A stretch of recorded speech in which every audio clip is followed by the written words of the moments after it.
focus, focus, focus. Do away with all distractions, and I'm sure that you are going to learn.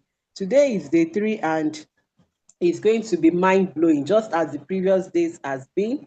Also, know that this program continues tomorrow and Friday. Then on Saturday, we'll be having a physical meeting whereby we'll be having several workshops for teenagers. And for that Saturday, you are supposed to pay a token of 5,000 naira for those who are in Lagos. Also, part of this Teen Thrive conference is our 30 days mentorship program, which is ongoing. So, this program is so loaded that you have one on one session with our coaches. You can learn a whole lot.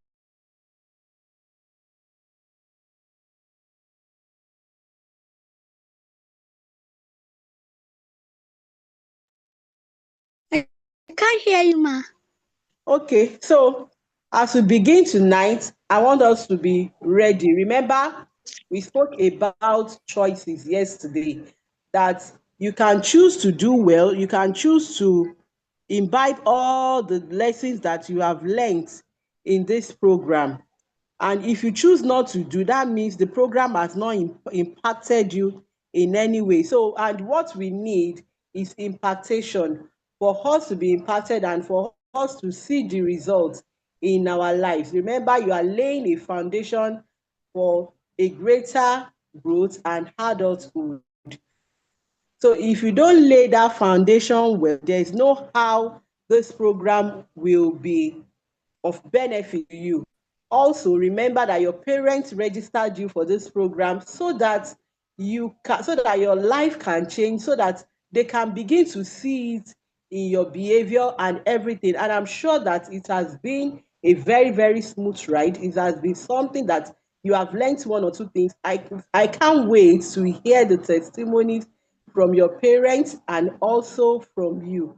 So this evening, be prepared to listen to our speakers as they dish it out hot, hot, hot. So do away with all distractions, and I'm sure that you are going to really, really, really, really enjoy it. So before we call the first speaker, I would like us to do a quick recap on all the things that we have done in the past. So who is going to share with us this evening? What have you learned so far in this program? Anybody? You can unmute and speak.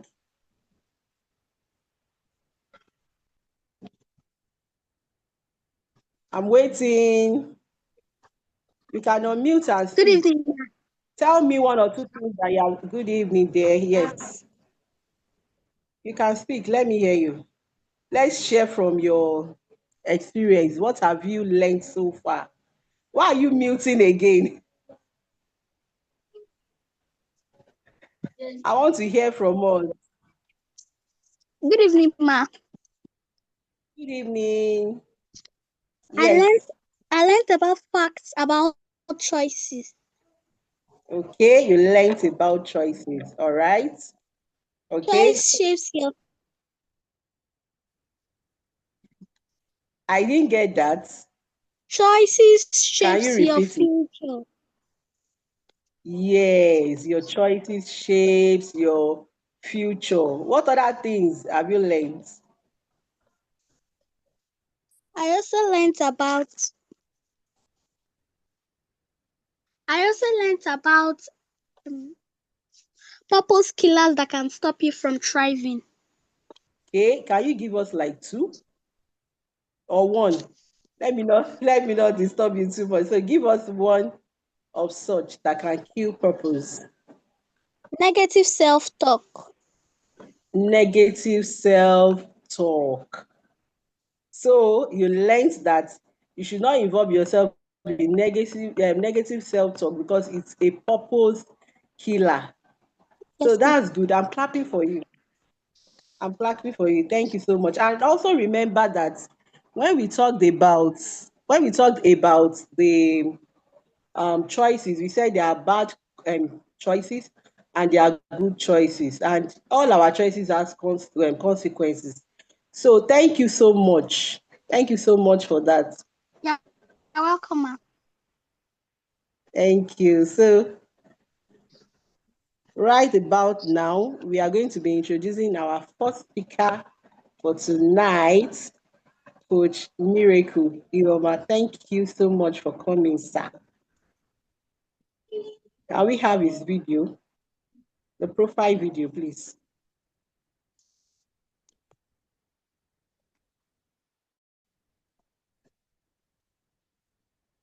Okay, so let me just talk a little about Coach Miracle. Coach Miracle Hioma has been a very good mentor to us. He has been our coach. He trained us. Okay, I think he's on now.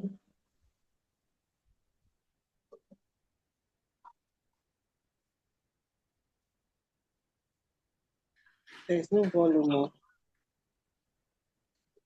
I can't hear you, ma'am. Yeah, our speaker's profile is we are actually projecting it, but it's not speaking now. So just look at the auto caption.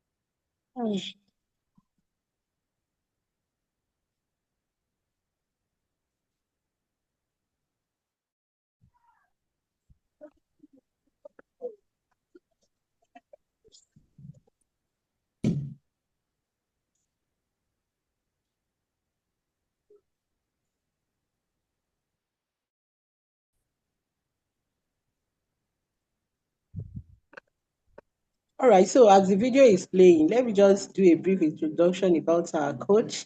Coach Miracle Hioma has been our mentor. He trained us in the HIFED Institute, that's Chris Howell's Institute.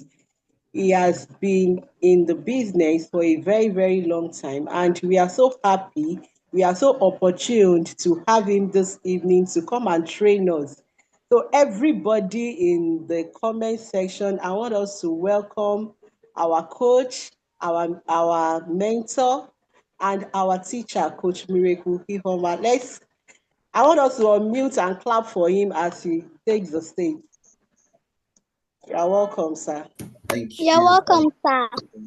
Thank you very much. Yes. Hello. Good evening, everybody. I'm super excited to be here. All right. If we don't mind, can you put on your video so that I can see your wonderful, beautiful, and handsome faces? I would like to see our faces wherever it is we are. So let's put on our videos. Yes. Beautiful. Yes. Okay, thank you so much, Dami and Korode. Yeah, and if possible, I know some of us might be using our parents' phones, but if possible, can we also change the names to our own names so that I can address you appropriately, this evening? Yeah. So it's good to see you, Dami. Korode. Yeah. So I can see one person here. Are you Dami or you're Korode? Which of them? Korede. Korode. Oh, beautiful. Where is Dami then? She's taking care of my little sister. Okay, join us, right?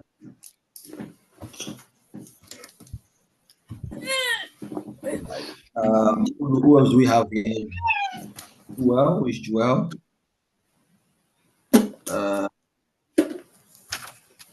What else do we have here? Who's iPhone 8? Can you change your name so that we know who it is? Daniela. Who is that as well? Victoria, can you put on your videos? I'd like to see our faces as I speak to us.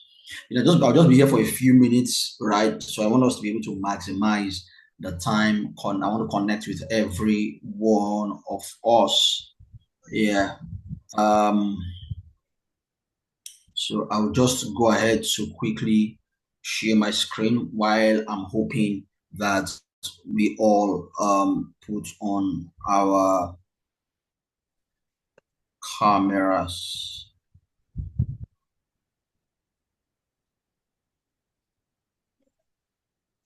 But it's I'm super excited to see everyone and to connect with everyone. Yeah, Emmanuel, yeah, you're welcome. It's good to see you. Thank you, sir. It's good to see you. All right. So this evening, I want to speak to us about building a positive self-esteem. Building a positive self-esteem.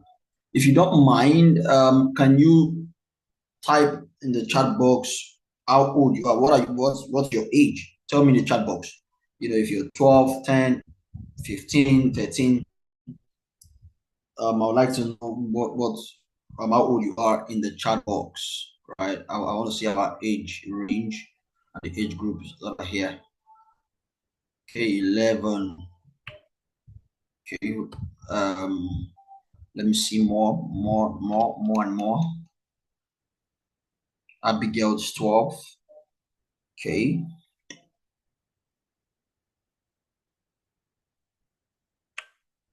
Can I get more in the chat box? I'd like to see. Okay, Emmanuel is 9. Okay.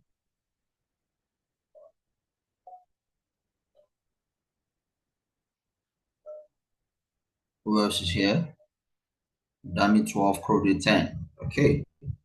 All right, beautiful. So it looks like 12 is at least currently the oldest we have here. All right.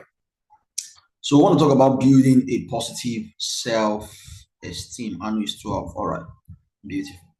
Building a positive self-esteem. Victoria is 13. Okay, Victoria is the oldest so far. All right. So Joel 12. Good.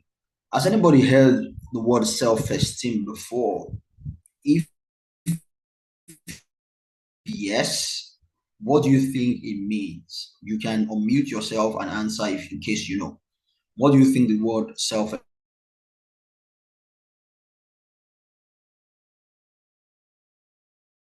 means? Anybody wants to try?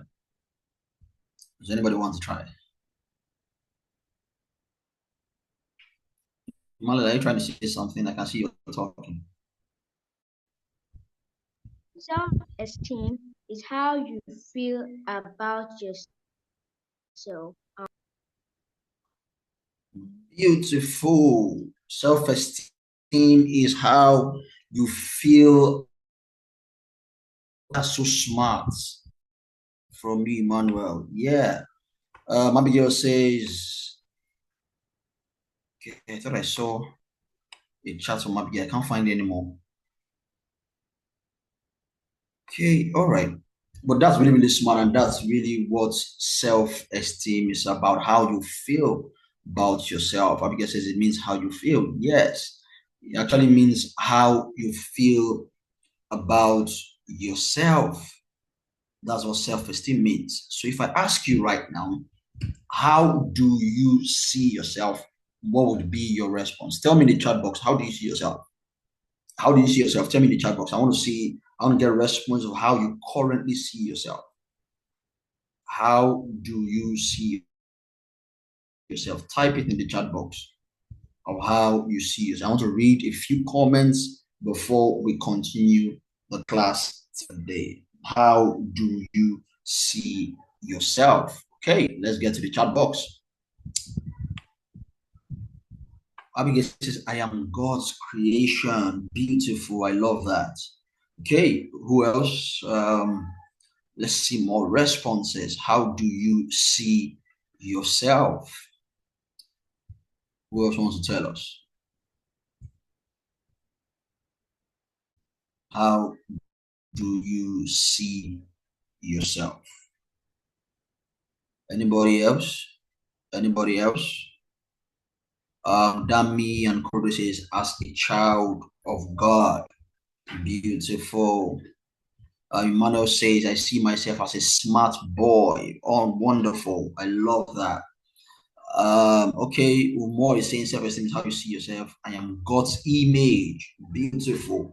I love these responses. In fact, it doesn't look like I should continue this class. All of you are giving so much of a beautiful answers that I feel like any of you could be the ones teaching here. So kudos, and kudos. Wonderful stuff. Joel says, I see myself as a shiny star. Awesome. Wow. You guys are so smart. Wow. Why did you guys invite me to be a guest speaker? If you invited one of these guys, man. Yeah, I love those responses. Now, I want to ask you another question. And that question is, how much value do you place on yourself? Tell me. In fact, let me put it this way. If you were to be worth a particular amount of money, how much would you be worth? If you were to be worth a particular amount of money, how much will you be worth? Tell me in the chat box. How much? Is it going to be 1,000 naira, 10,000 naira? How much would you be worth? Tell me in the chat box. I want to see a few responses right there. Yeah. How much would it be worth? Tell me. In naira. Right? How much would you be worth? Abigail, I'm priceless. That means I'm priceless. Whoa. You see what I'm saying? Okay. But you know what? That is, you guys are being smart. Now, just give me an idea, a figure. I want to see a few figures of how much you're worth. Joel says more than I can count. Okay, this is interesting. Okay. Like I said, you guys have been smart. You have been smart. And that's very good, right? Because, like we rightly said, self-esteem is how you feel about yourself. Self-esteem is how you feel about yourself. And it also means the amount of value you place on yourself. That's 1 million naira. Somebody says it's about 600, maybe 600 billion. Umar says one kobo priceless. That's interesting. Okay. Yeah. So self-esteem is simply the amount of value you place on yourself, how much value you place on yourself. It also means how you feel about yourself, which is why I was very impressed with a lot of us that gave that definition earlier. It's how you feel about yourself. So if you describe how you feel about yourself to us, we would be able to decipher or to decide what your self-esteem is. If you tell us the amount of value you place on yourself, we'll be able to tell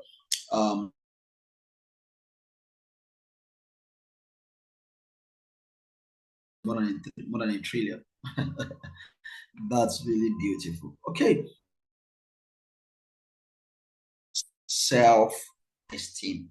There are two types of self-esteem. We have high self-esteem and we have low self-esteem. We have high self-esteem and we have low self-esteem. Yes. And now, what are the characteristics of high self-esteem? Like, as you can see on your screen, high self-esteem is characterized by confidence and boldness. Confidence and boldness. So it means that one who has a high self-esteem is confident of themselves. They are bold, right? While low self-esteem is characterized by timidity. They are timid. They are shy. Yes. So low self-esteem is characterized by being shy, by shyness. Why high self-esteem is characterized by boldness and confidence in who you are, in what you can do. For example, all the questions I've been asking, if you're asked a question in class or anywhere for that matter, and you know the answer to it, confidence is coming forward. It's coming out to say, uncle, auntie, I know what the answer is. Even if you are not so sure, it's just being able to express yourself, all right, because you might even be right. That is high self-esteem. But low self-esteem is, okay, even though I know it, I'm not going to speak, or I'm not even sure that what I'm going to say is correct. That is timidity. and that is low self-esteem. High self-esteem is characterized by positive self-image. What is self-image? Self-image. Can somebody tell me in the chat box? Let me see if we have anybody here knows it. So let's practice what we just talked about confidence. So confidently tell me, what is self-image in the chat box? I want to read a few comments again. Okay, Abigail says what you appear as. Okay, not bad, not bad. Who else is telling me something? What is self-image? Remember, we define self-esteem as how you feel about yourself. So what would then be self-image? Tell me. I want to see. Anybody else? Self-image. Okay. What I see myself. Okay. Awesome. Yes. So we are all correct. Self-image is simply how you see yourself. Self-image is how you see yourself. And I tell people that self-image determines self-esteem. What that means in essence is how you see yourself will determine how you feel about yourself. So when I asked the question earlier about how do you see yourself, that was a question of self-image, because how you see yourself would determine actually how you feel about yourself. So people who have a high self-esteem have a positive self-image. So they see themselves in the positive light, while people who have a negative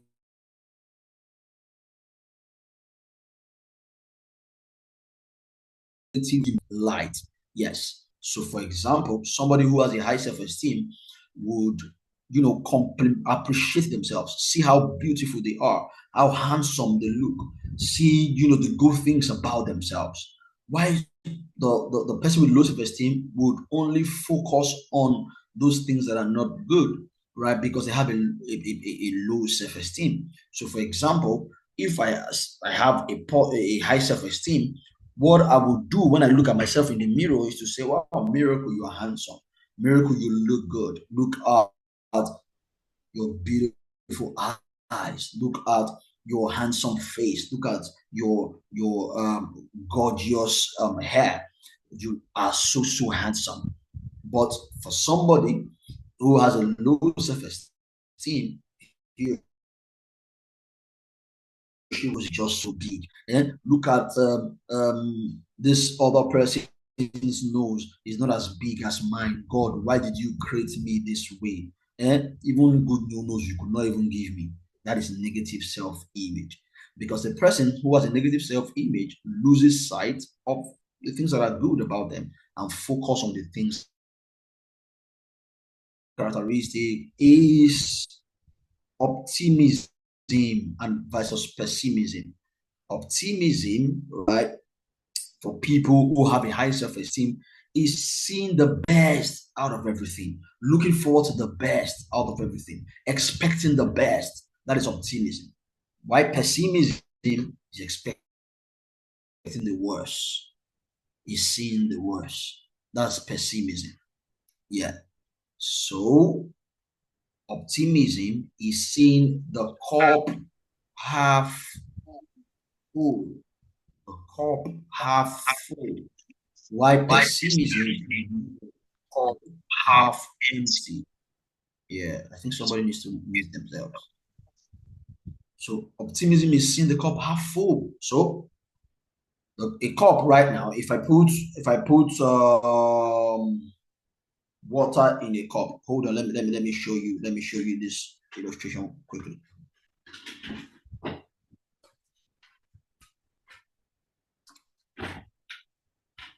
So right here, I have the bottle of water, right?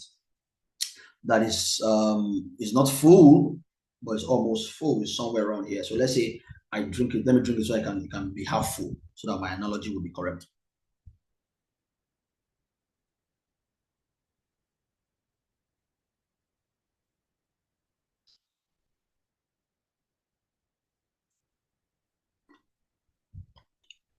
So now this bottle of water is half full, right?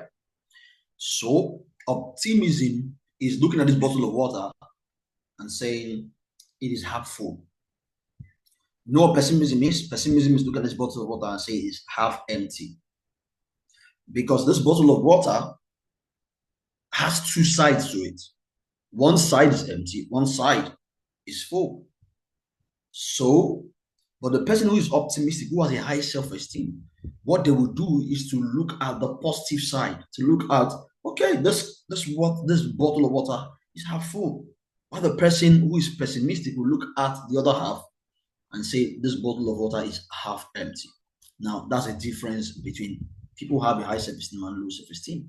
Yes. So, a person who has a high self-esteem, he might fail an exam, but he sees that, okay, I can do better next time.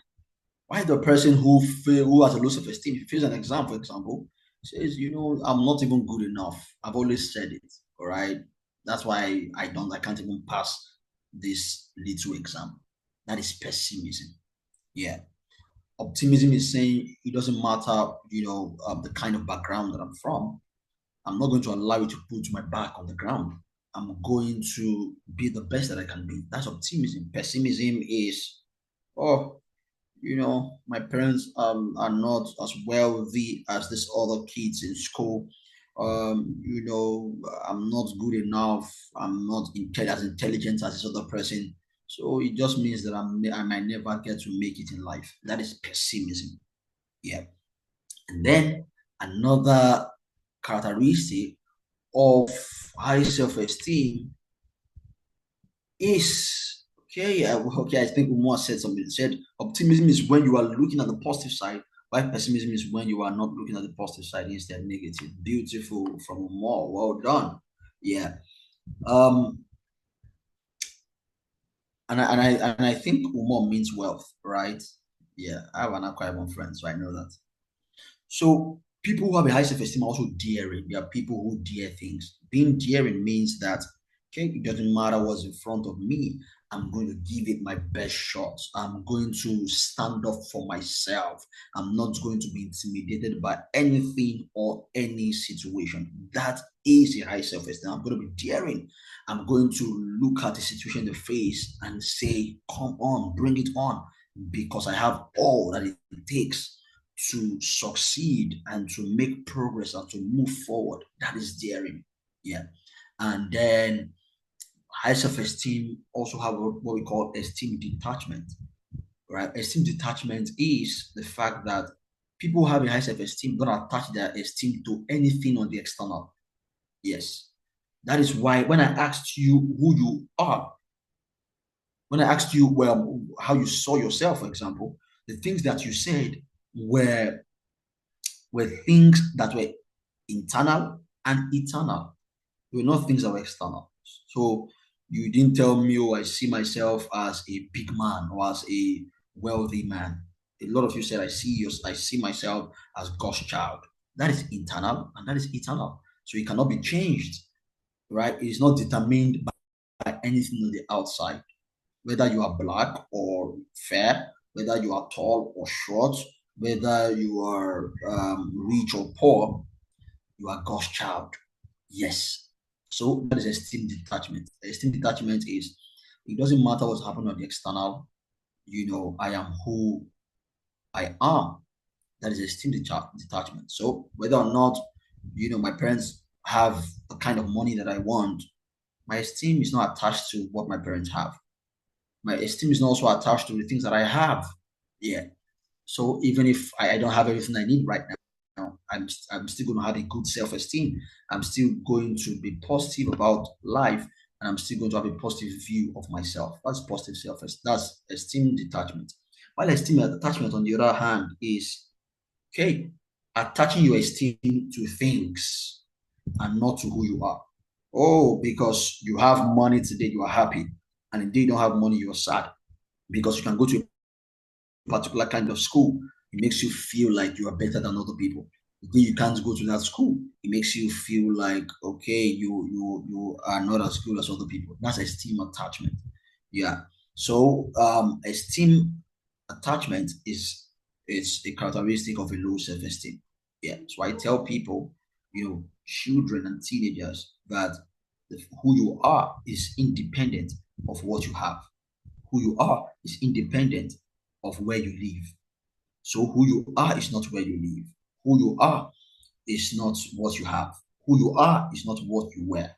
That's not who you are. Who you are is not even your name. Yeah, your name is just for identification and differentiation, so that we can identify you and differentiate you. That's not who you are. Who you are is eternal. Just like you said, I'm God's child. That's who you are. It cannot be changed by anything, by any circumstance, by anybody. Yeah, that's what we're talking about. Emmanuel, you're feeling me, right? You're beautiful. I love that. So that is low self-esteem versus high self-esteem. And let me say this before I go forward. It is important to say that you are not better than anybody, and nobody is better than. Okay, is somebody saying something? Give a point for us. So Sorry, it's me.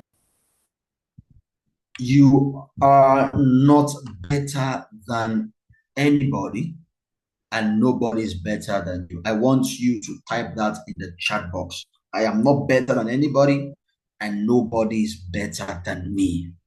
I want to type in the chat box. I am not better than anybody, and nobody is better than me. Type in the chat box. I am not better than anybody, and nobody is better than me. I am not better than anybody, and nobody is better than me. Yeah, that is the healthy way to look at yourself. I'm not better than anybody, so that eliminates pride. Nobody is better than me. That eliminates inferiority. You see that? I'm not better than anybody. It eliminates pride. Nobody's better than me. It eliminates inferiority. Yeah, that is the healthy way to see yourself. Thank you very much, everyone who has typed in the chat box. Yeah, thank you, Dami, Korode. Thank you, Abigail, Biodun, Udude, Titi Lokbe. Thank you more. Yeah.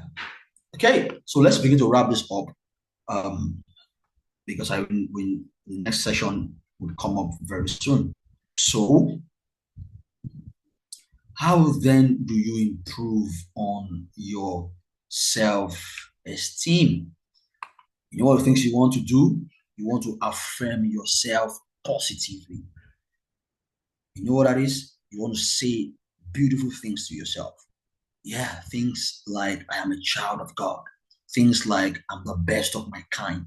Things like I am beautiful, I'm handsome. Things like I like myself. Those are the things you want to say, to yourself as regularly as possible. In fact, if it were you, when I wake up in the morning, when I look at myself in the mirror, I will say those beautiful things to myself. I will have things that I've written down that I would say to myself every single day.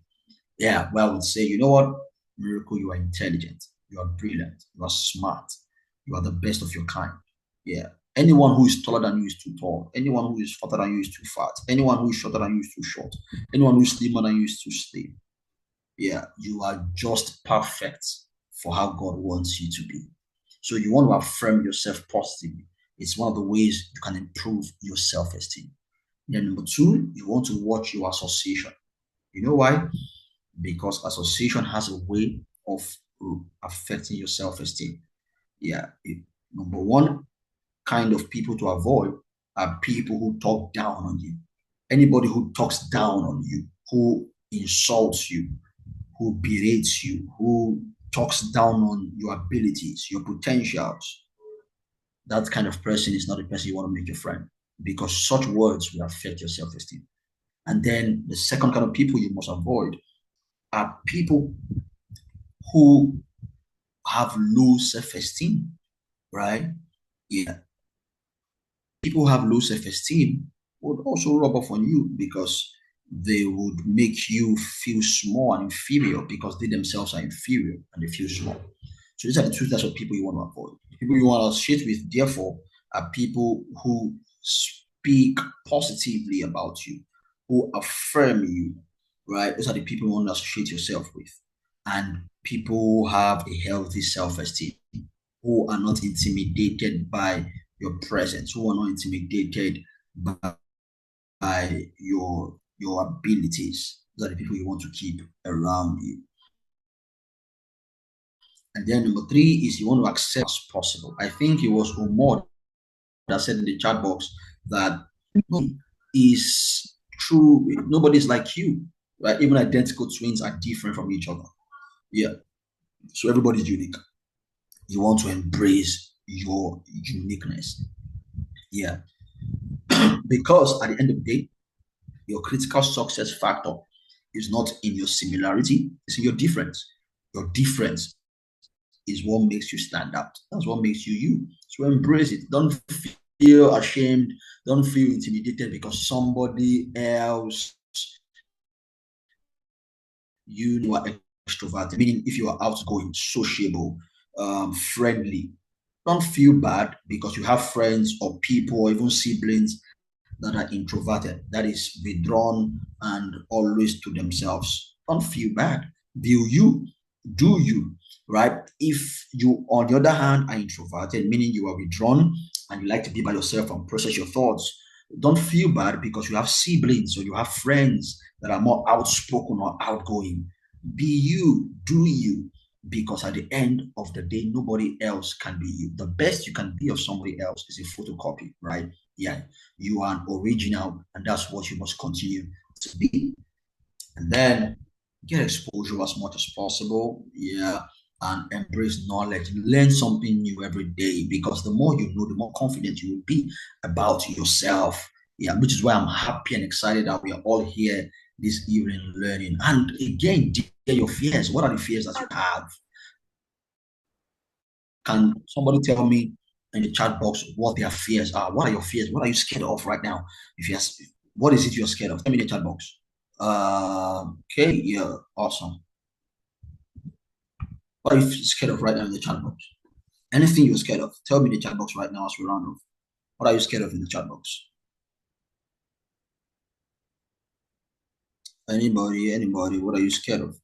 Whatever it is you're scared of, right? That we're going to be writing in the chat box.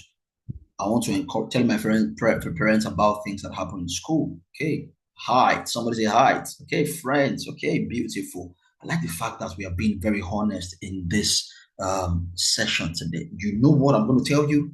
All of these things that you have mentioned, right? My brother said it's fear of getting laughed at. You see, all of these things that you have mentioned only exist at the realm of your mind. In reality, they are not. They don't exist. Yes. So what I want you to do right now is to dare those fears. Look at those fears in the eyes and dare those fears. So for those for the person who's scared of being laughed at, you know what? What if nobody laughs at you? You see what I'm saying? What if nobody laughs at you? What if when you get to make that presentation or do what you want to do, you get a standing ovation and a clapping ovation instead of people laughing at you? Yeah. So dare that fear. If you're scared of being in front of so many people, go out there, stand in front of people. You know, many years ago, a young boy came to me and said he was scared of speaking in front of people. You know what I told him? I was about to speak to a couple of people at that time. So I said, you know what we're going to do? I'm going to bring you in front of these people and I want you to speak for 5 minutes before I come up. He was scared. He said, I can't do it. I said, you can do it. And you know what? I brought him up to speak. He spoke for 5 minutes. And I said, you see, you did so well. It wasn't as bad as you thought. Yeah. Because like I said, fear is only at the realm of your mind. It is not real. It is not real. So whatever it is you're afraid of, go out there and dare those fears. Let me tell you this as a roundup. Fear came to knock at the door. Fear came to knock at the door. Faith went to answer the door and realized that there was no one there. Did you get it? Let me say that again. Fear came to knock at the door. faith, or what you may also choose to call courage. Courage opened the door to realize that there was no one there. You know why? Because fear and courage cannot exist in the same place. So when courage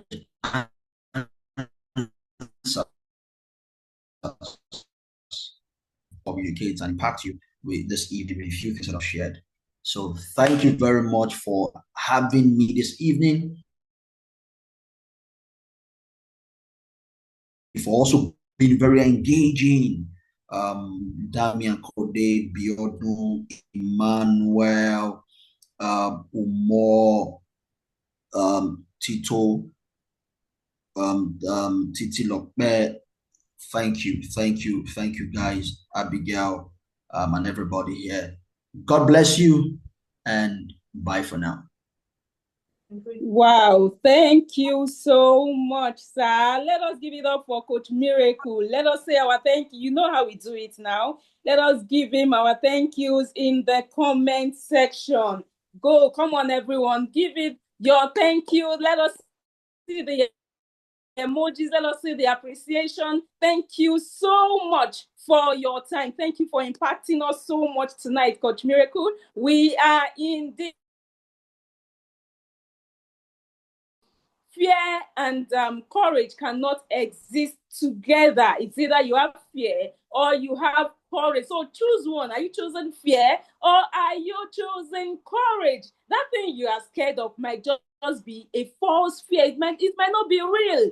So why not take the bulls by the horn, like with self-confidence, and attack that fear? And unless you attack that fear will continue to dominate you. It will continue to keep you down. It will continue to stop you. Now, from Sir Miracle, I want someone to tell me, what do you understand by optimism? What do you understand by optimism? What do you understand by, I'm checking the chat box now. What do you understand by optimism? Coach Miracle mentioned it. I want to see those that were paying attention. What do you understand by optimism? Who is typing? Come on. Let me see. By optimism. Okay, have courage, have fear. No. Uwaku form, what do you understand? Positive side of things, exactly. Looking at the positive side of things. Now, let us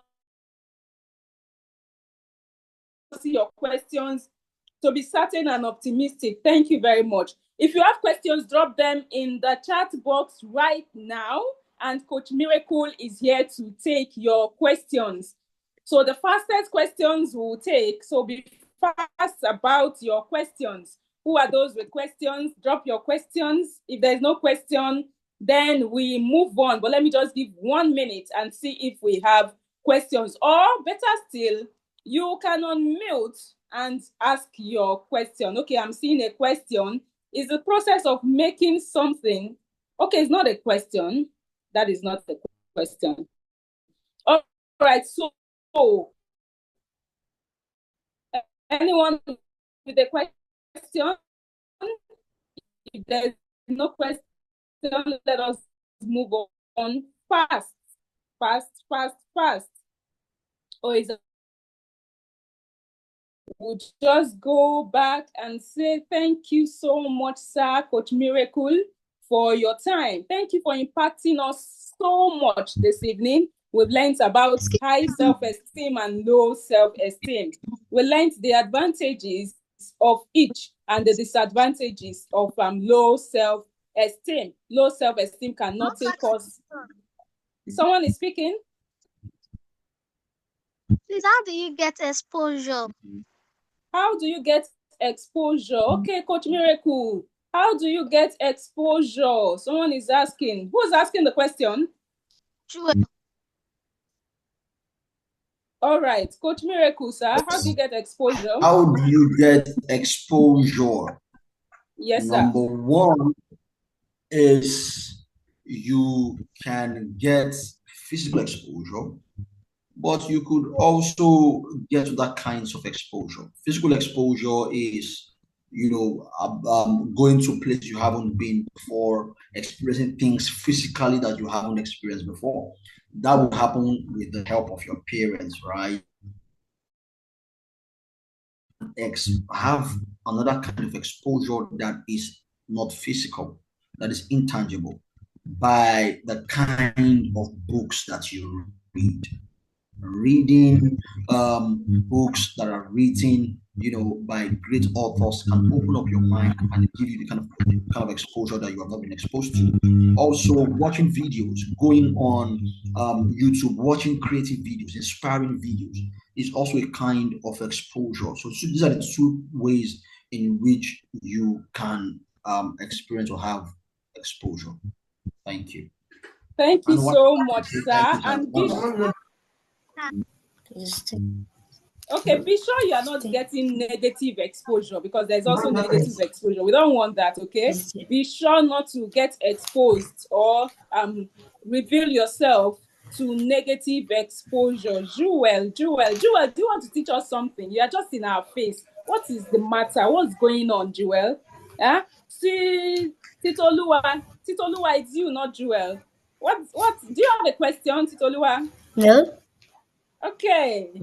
All right. No. So, okay. So thank you, Coach Miracle. Does anyone have another question?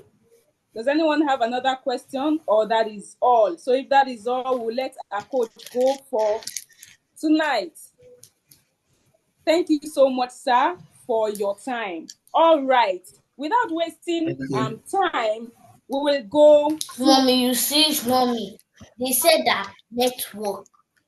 Okay, without wasting time, let me switch off Titoluwa's video, because if she's not teaching us something, then her video has to be off. All right. So without wasting so much time, I've stopped your video. Please don't put on your video again, Titoluwa share. All right.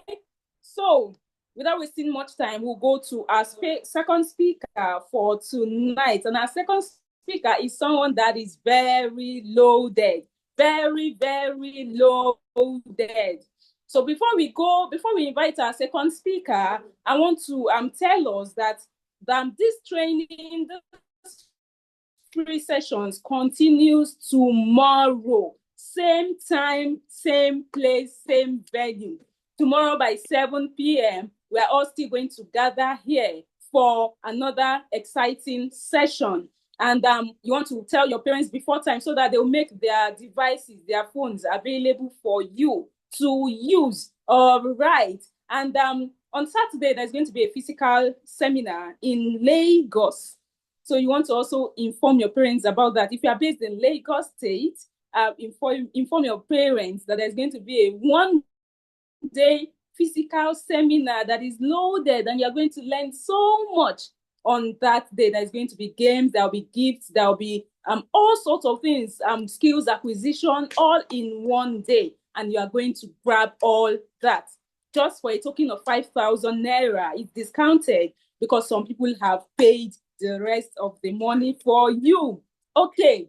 And then you also want to tell your parents that we have a 30 days mentorship program for teenagers and for adolescents. So if you are a preteen, if you're a teenager, if you are, okay, account number, and someone will drop the account number in the chat box right now, and you want to forward that to your parents, all right? So 5,000 naira if you want to be present for the one-day seminar in Lagos. Okay, some things have phones. All right, no problem. So there's also a 30 days mentorship program that is going on right now. This is part of that 30 days mentorship program. So you want to tell your parents to contact any of the admins on the group for more information about the 30 days program. So for 30 days, back to back. Okay, someone has dropped the account number. Please drop the account name also and the bank name. Thank you very much, admin. So 30 days mentorship program for teenagers, for preteens, for adolescents. When will it start? It's already started. This is part of it. So you want to get into that program fast. And we are kicking off on Monday. We are kicking off on Mondays. But what we are doing now is part of your 30 days mentorship. But the main one starts on Monday. So you don't want to waste any time at all so that you don't miss out on it. So inform your parents about that. So 2 things you're going to inform your parents about. The physical. All right. Thank you very much, admin. The physical program, which is on Saturday, and the 30 days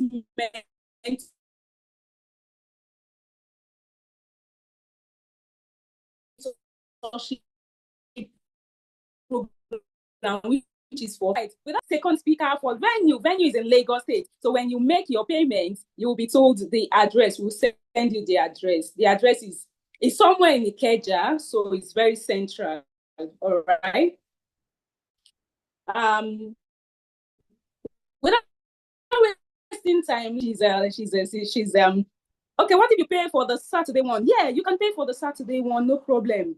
Yeah, the 30 days is 20,000 naira, 20,000 naira for you to be in the 30 days mentorship program.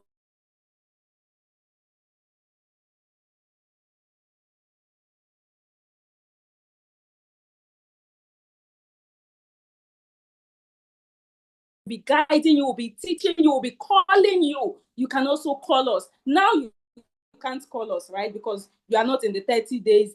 The time, don't worry, all the details will be dropped for you. All right. I know you are eager, don't worry. All the details will be dropped for you so that you can tell your parents more about it. So let us take our private jet.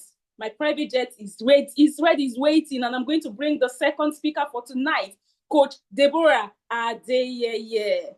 Okay, if you pay for only one, yeah, you can pay for only one. You can pay for only Saturday, and you can pay for only 30 days mentorship program. Either one, just pay the one you can do. That's what you should do, all right? So either pay. Yes, that's the admin has dropped the details on the chat box. Just check in the chat. You will see what the admin just dropped. Yeah, Coach Deborah Adeyeye. Do we have our video ready, admin? Her profile, do we have it ready? Admin?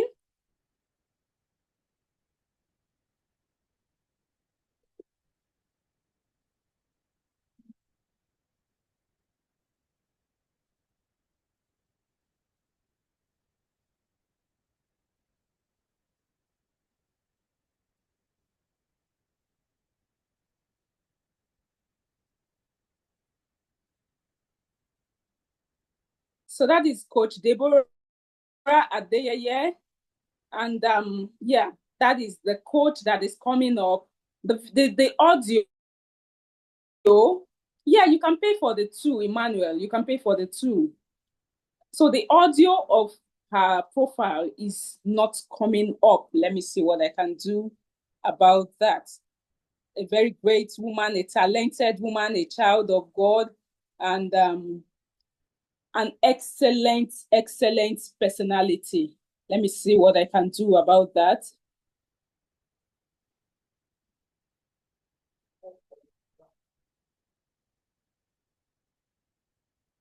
All right, so let me just read it out from here. Coach Deborah Adeyeye, aka Coach D, so you can also call her Coach D, is a distinguished certified teenagers and adolescent coach. She's trained at the Institute of Family Engineering and Development, and she holds a Bachelor's of Science degree in Industrial Chemistry from the University of Benin, and she's a certified writer from the New Birth Writers Academy. In addition to her professional role as a quality control analyst, Deborah has dedicated herself to the profound and impactful work of nurturing young minds. As a teens identity expert, she specializes in helping teenagers and adolescents discover who they truly are. With several years of experience mentoring and supporting children and teenagers, Deborah has demonstrated a deep commitment to their growth from their formative years through to adulthood. Her strengths include dedication, resilience, organizational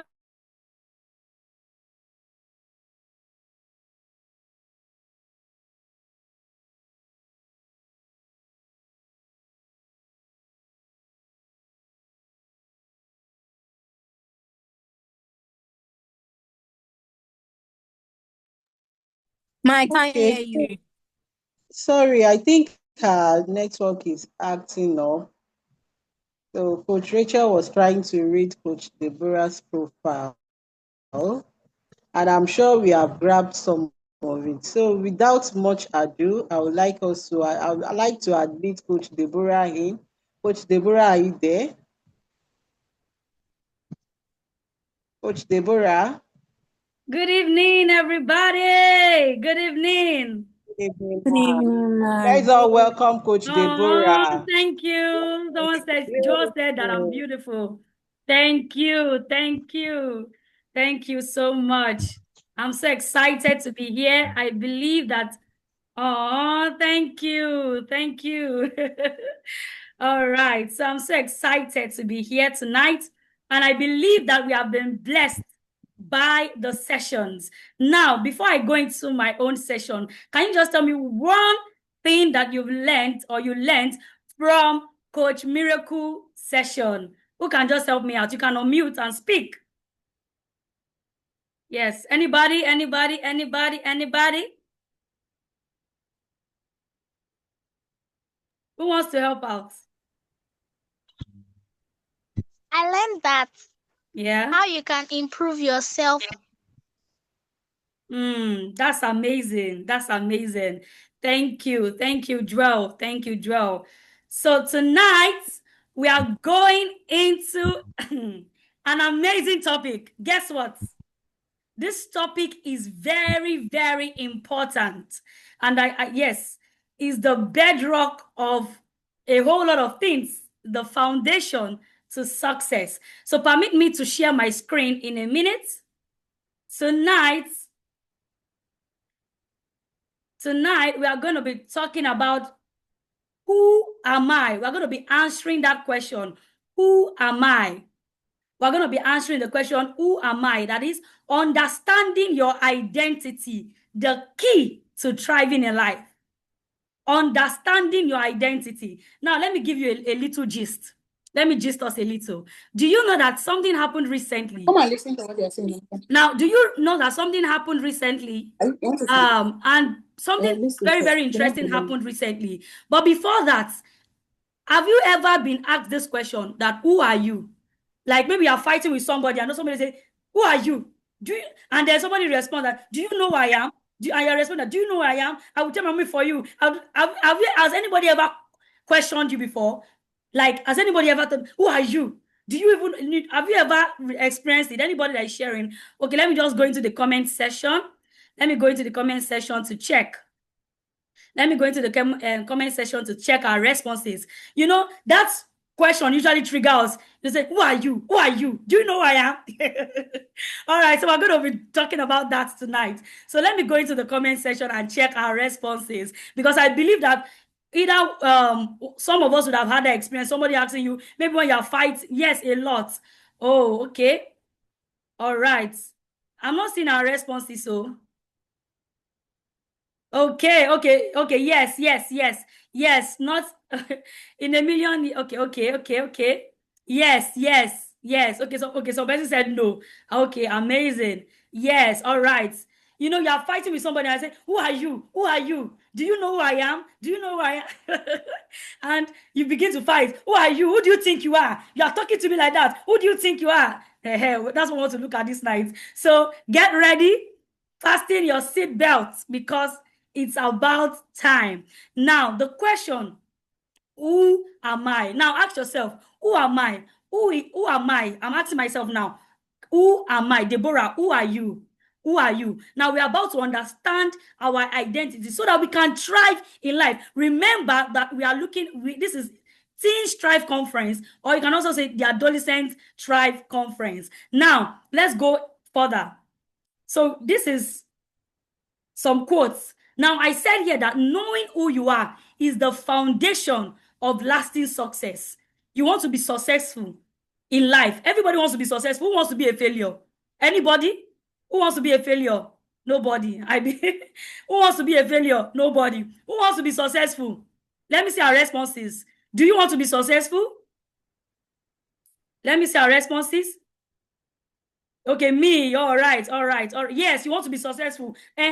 Now, if you want to be successful, the key to success, of course, as in, if at all right? Yes, you want to be successful. Now, that is it. Now let's go further. Let's go further. Yes, yes, I love our responsibility. I love our energy. Yay! So I love that about us. I love that. Now let's go further. Let's pay attention. So it says, knowing who you are is the foundation of lasting success. Now, when we go further, you will understand why. Because if you don't know who you are, that's the beginning of failure. Not knowing who you are is the beginning of failure. But if you know who you are, that's the foundation. What do you mean by foundation? Have you ever seen where a bricklayer is building a house? Who has seen that thing? That's the foundation. So the foundation is not the lintel. It's not the lintel or the rooftop. The foundation is the basis, right? It's the basis, the beginning of success. Now, to be yourself, look at what Ralph Waldo Emerson said. I love this quote so much. It says that to be yourself in a world that is constantly trying to make you something else is the greatest accomplishment. Can you imagine that? So, because I am myself in this world that is constantly right. So sorry for that. I'm back. So now let's continue. I'm back. Can we hear me? Can we hear me? She is. She has defined who she is.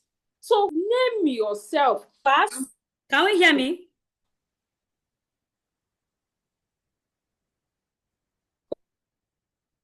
Can we hear me? We can hear you. Oh, all right. Oh, so sorry for the network. Yeah. Oh, all right. So sorry for the network issues.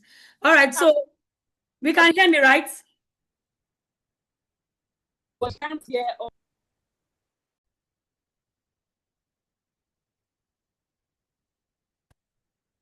All right. Can we hear me?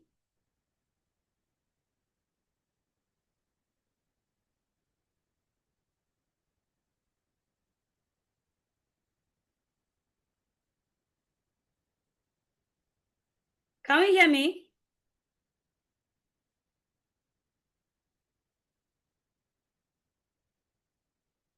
Thank you, Ella. Those are amazing values: honesty, integrity, resilience. List your values. List what you stand for. Coach Deborah, can you hear us now? Yeah, I can hear you, Ma. Can you hear me? Absolutely great. Yes, we can. Go ahead, right. Coach. So sorry for the network issues. So I was trying to say that, can you imagine that Ralph Waldo Emerson said, to be yourself in a world that is constantly trying to make you something else is the greatest accomplishment. So you being yourself is an achievement. Wow. So who else is surprised? Now look at what Oscar Wilde said. Be yourself, everyone else is taking. Tell somebody in the comment section that be yourself, everyone else is taking. Be yourself, everyone else is taking. That is, as you see me now, my version, who I am, is not available in the market. Who I am is no longer available. I have taken me, so I am me, and you are you also. So be yourself. Everyone else is taking. It's already taken. We are all taking. Yes, we are all taking. Yeah, that's the energy. So knowing yourself is the beginning of all wisdom. Now look at what Aristotle said, that knowing yourself is the beginning of all wisdom. Knowing yourself is the beginning of all wisdom. That is amazing. That is amazing. Now, let's go further. Can we hear me, please? In case you can't hear me, just let me know. Just let me know in case you can't hear me. Hear you. Can you hear me? I hear you. All right. Yes. We're going to continue now. We're going to continue. We're going to continue. So please just focus on the slides. Just focus on the slides. All right. Now, look, who wants, someone should help us read this case study. Someone should help us read this case study. Who is helping? Ola is a 15-year-old boy in SS2 at a private secondary school in Lagos. He is the first of 3 children family. His father is a strict businessman and his mother is a nurse who works long shifts. All Ola has right. always been an intelligent student, but over the past year, his academic performance and behavior have changed significantly, presenting issues. Ola's class teacher reports that he has become withdrawn in class, no longer participates in group activities, and sometimes reacts angrily when corrected. At home, his friends complain that he spends hours alone in his room, listening to music and avoiding family conversations. All right. Thank you so much for that. Thank you so much. Who read for us?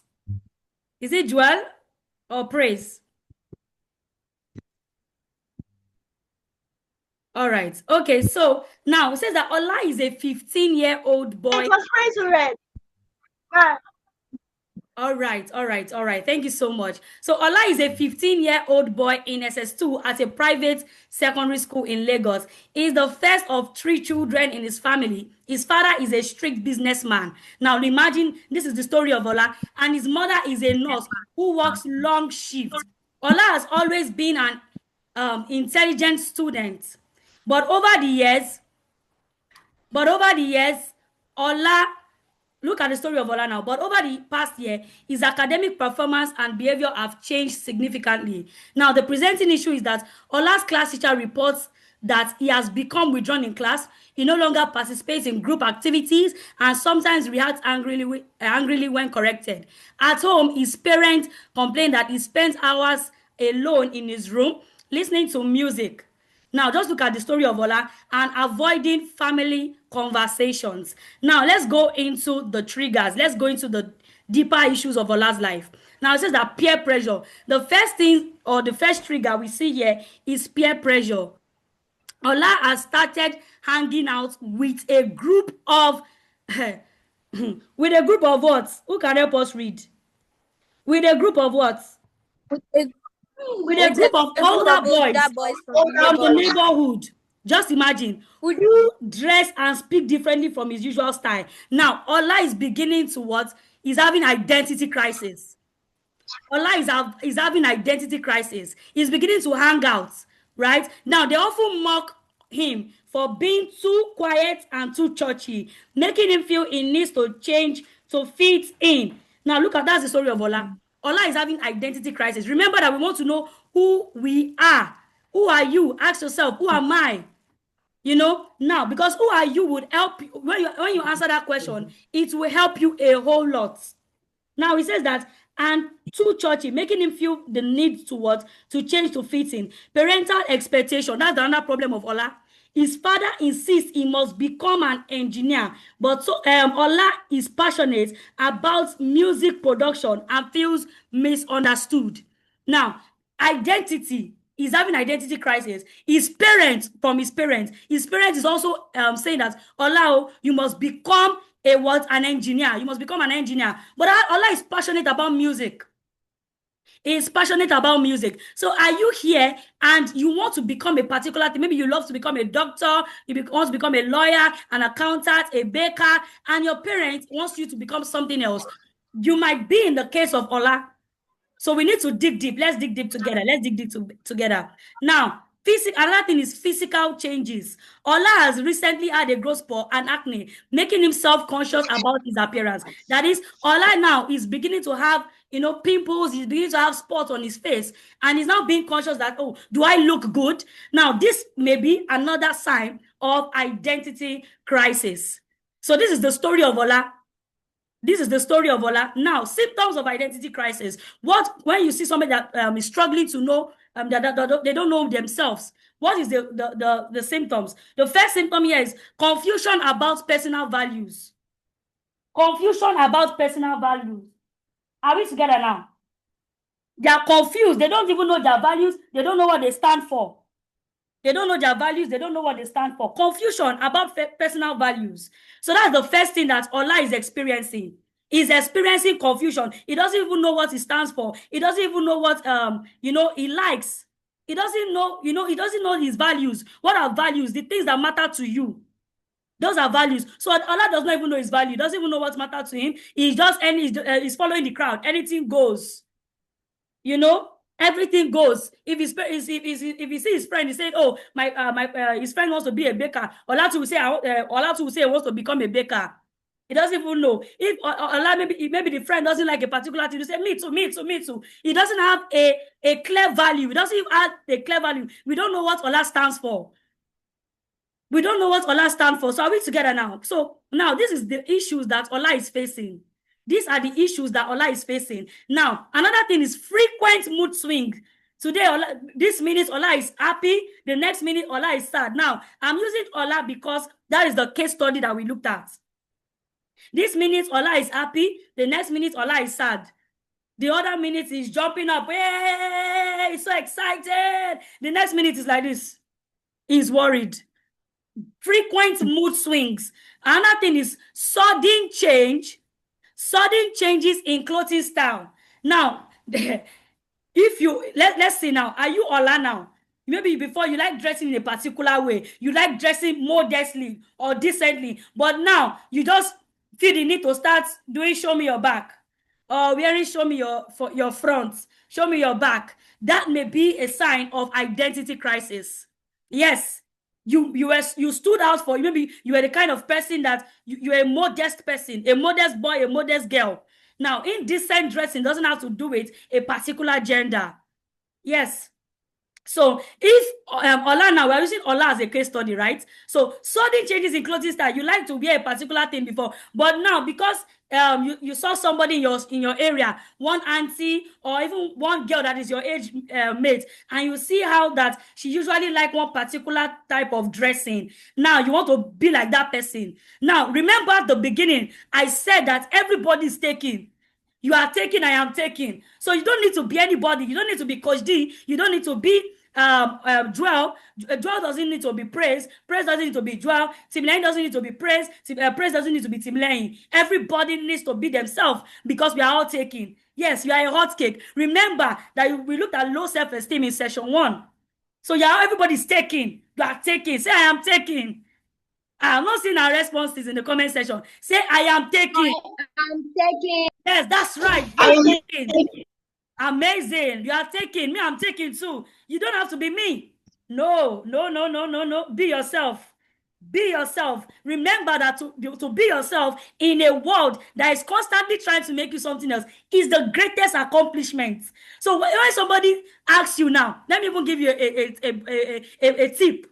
When somebody asks you now that, what have you achieved in life? Say, oh, sorry, you don't know. I have achieved being me. Yes.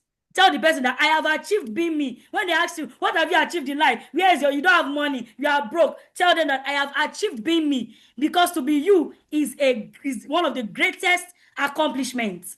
So when anybody tell you that, what have you achieved in life? See, you're a failure. Oh, tell the person, no, you are very, very wrong. I have achieved being me.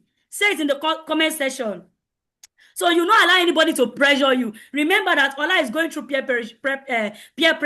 That's one of the problems of Ola. He's going through peer pressure. So don't allow anybody to pressure you and say, look at you. Yes, tell them when they ask you that you are not a failure. Tell them that you have achieved being you. It is an achievement. It is an achievement. Being you is an achievement. Do you know who you are? Because like I said, that being yourself or know yourself is the bedrock. It is the foundation of success. So before you become a successful person, you must know who you are. So when anybody asks you that, who are you? Tell them that, you don't know me. Tell them that, let me sit down, let me inform you. I have actually achieved being me. What have you achieved? Me, look at me. I have built houses. I came first position in my class. Let me use something that we can relate with. I came first position in my class. My mommy took me to Dubai for vacation. You are in Nigeria. Tell them that me, I have achieved being me. Tell them like that. That is, we've looked at self-esteem. And because if you know who you are, yourself, when you know who you are, you have a very, very healthy self-esteem. But if you are struggling with identity crisis, identity crisis equals low self-esteem. Yes. Identity crisis equals to low self-esteem. If you don't know who you are, people will define you for you. And is it possible? How can you define me? And they can just have a clue of who I am. They can't really define me. I am me. Yes. So being yourself is the greatest accomplishment. Nobody can define you except the one who created you, God. Nobody can define you. Let me tell us a story in the scriptures. So apologies to anybody that's not a Christian here, but there's a man in the scripture. His name is Gideon. Who know the story of Gideon? Who know the story of Gideon? Now, Gideon, in the book of Judges chapter 6 and 7, Gideon, now, when Gideon was a farmer on the earth, now let's listen, let's follow the story. Gideon was a farmer on the earth. Now, there's nothing bad with farming, no. There's nothing bad, because if they are not farmers, we will not eat rice. There will not be rice for us to eat. There will not be beans. There will not be yam and all those things that they are planting, even fruits.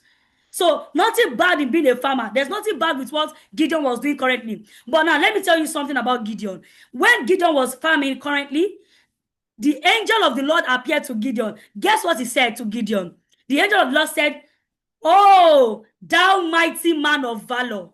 Wow. Hey, you have read it. Amazing. Manuel said he has read it. Love it. The angel of the Lord appeared to Gideon and said that, "Oh, thou mighty man," greetings, thou mighty man of valor. But the person that the angel of the Lord was calling mighty man of valor was actually a farmer on the earth. Now, how is it relating? Do you know what it means to be a mighty man of valor? That is, this person can lead us to war. If you want to go and fight now, Gideon can take the lead.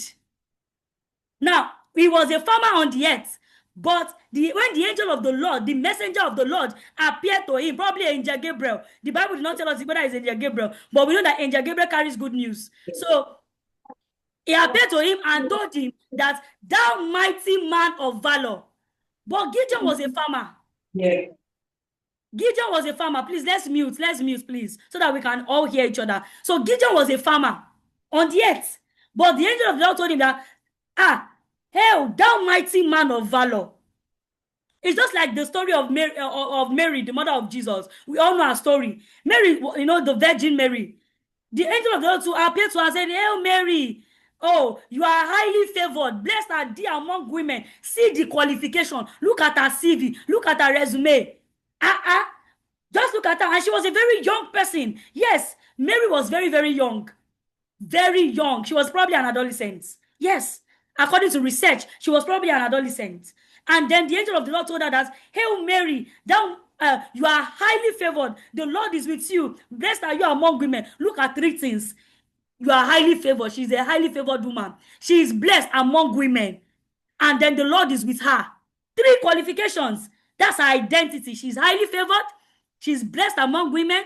So even if Mary at that time did not feel good about herself, this is what the Lord was saying about her. This is her identity. So also Gideon, he was a farmer on the earth, fine. But his identity is that he is a mighty man of valor, a warrior.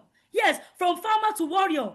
Gideon is truly remarkable. That's what, yes, he is truly remarkable.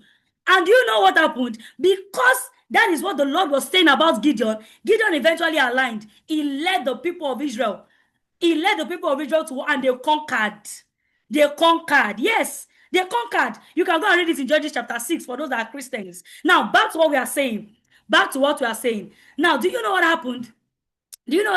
Now, let's continue what we are saying. Sudden changes. Like I said, that everybody is taking. You don't need to be anybody. You don't need to be like, I want to. Yes, I know some of us commended me that, "Oh, Coach D, you are so beautiful." Yes, I am very, very beautiful. But please don't want to be like Coach D. Everybody is taking. You are taking, I am taking. So no, you don't need to be like Coach D. I don't want to even be like you, right? You are taking and I am taking. So let's be ourselves and let's begin to what? Because when you are yourself, you begin to build yourself. Remember that we learned about purpose on Monday, and we said that purpose is a journey. Purpose discovery is a journey. So when you know yourself, you are confident in yourself. Like I said, never, even if you forget anything I said today, when anybody asks you, "What have you achieved?" My mother took me to Dubai for vacation. "Oh, I took first position in my class. Oh, this thing." You are not even, tell them that I have achieved being me. That you have achieved being yourself is an achievement. Rafado said it, to be yourself in a world that is constantly trying to make you something else. Yes, the world will constantly try to make us something else, but we must stand our ground that I am enough. I am enough. I'm going to remind me that I said I will teach us the power of affirmation under this. You need to affirm yourself. You need to be confident in yourself. You need to be confident in who you are.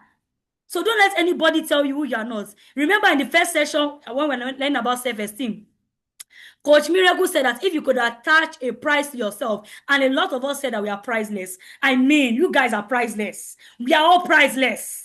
We are priceless. Please, we are all priceless. I love our responses. We are all what? Priceless. Now, let's continue. Look at our last problem. Look at our last problem here.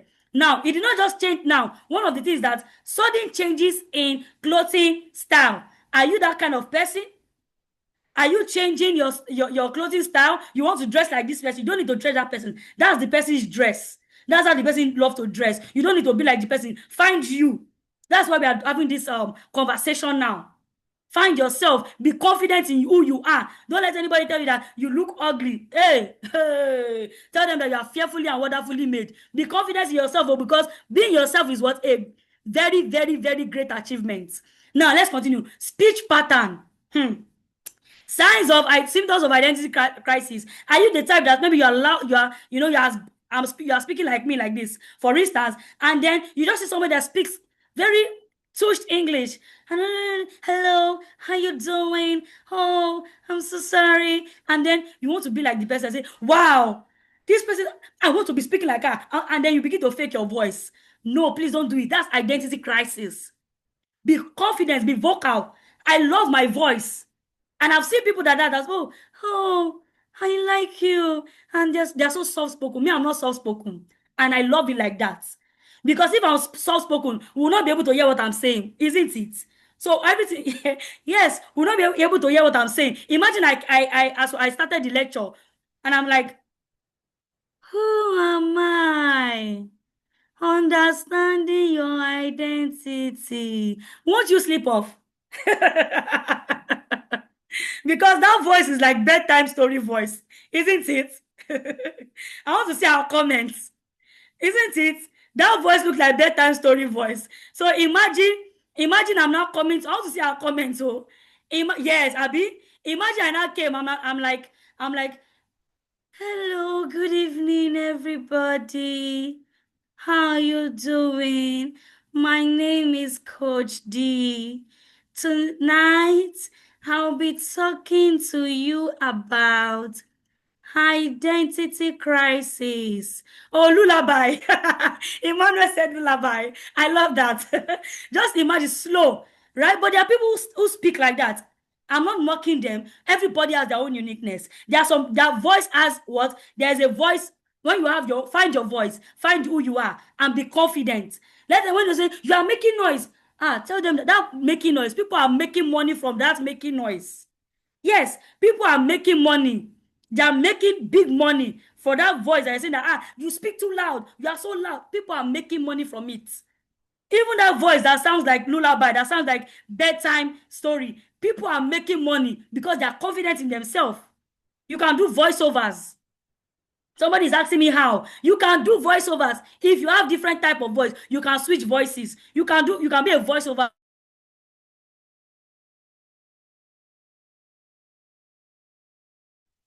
I can't hear you, ma'am.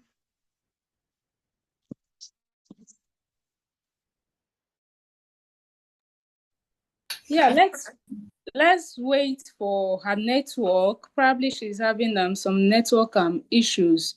Don't worry, she'll soon be back. If you're enjoying the session, if you're enjoying Coach Deborah's session, let me see your emoji. Let me see your emoji. Or let me see you say, yes, I'm enjoying the session. Come on, let me see it. Type and say I am enjoying. Exactly. I am enjoying it too. Identity crisis. Can we hear me, please? Great. Identity crisis. Can we hear me? Something that you need to deal with. We can hear you. Yes, you're welcome. All right. I didn't know I was muted. So sorry. I didn't know I was muted. All right. Okay, let's continue. Now, we are seeing here now symptoms of identity crisis. Social circles. Now, what kind of circle? Remember that yesterday when Coach Biodi was teaching us about the power of choices, and she was telling us that we should learn to work with wise people. And I remember I said yesterday that if you have 5 foolish people around you, you did not count very well. There are 6. And and you know the sixth person, I won't say it because I believe that we are not. Right? So social circles. Now, know the kind of people you are working with. You want to look at our last story. He began to roll with the older boys in the neighborhood. He wants to be like them. Now they're telling him that he's too churchy. No, he's not too churchy. He's just being him. Right? But Ola needs to understand that. Are we together now? So another symptom of identity crisis is the desire to become or behave like the opposite gender. This one is very, very, very, very extreme. Now, the desire to become or behave like the opposite gender. Have you heard the word tomboy before? Who has heard the word tomboy? I heard that a lot growing up. Why are you behaving like a tomboy? Who has heard the word before? The word why are you behaving like a tomboy? Right? Who has heard it before? Okay, yes. Okay, that's amazing. Now, you don't have to be, you are one. Hey, please don't be a tomboy, yo, don't be a tomboy, please be who you are. That's why that's a symptom of identity crisis. If you are a tomboy or a tomboy, the way we usually call it, if you are one, that is a sign of identity crisis. You have to be you. You are not a tomboy. God did not create you to become a tomboy. That's the way we call it, a tomboy. God did not call it create you to become a tomboy. God created you to be you. God created you to be you. So you need to begin to appreciate yourself. If you like wearing, like I talked about Sunday changes in clothing style. Maybe you're a girl and you like wearing boys' outfits. You just want to, do the boy things. You want to be walking like a boy, be dragging, doing all those stuff like that, speaking like them. That is identity crisis. This desire is a desire to become or behave like the opposite gender. You are enough. Everybody's taking. But you cannot be a tomboy when you're a girl. No, that is identity crisis. So you need to start, changing your mindset, because I believe that's something that would have led you to want to become a tomboy. Something that have led that. Now, another sign of identity crisis is inconsistent choices. Remember that Coach Bialdo said yesterday, we learned about the power of choice. Now, inconsistent choices or decision. Today, somebody reached out to you, your teacher asks you, what would you like to become? Deborah, what would you like to become? And I'm like, I want to become a doctor. Okay.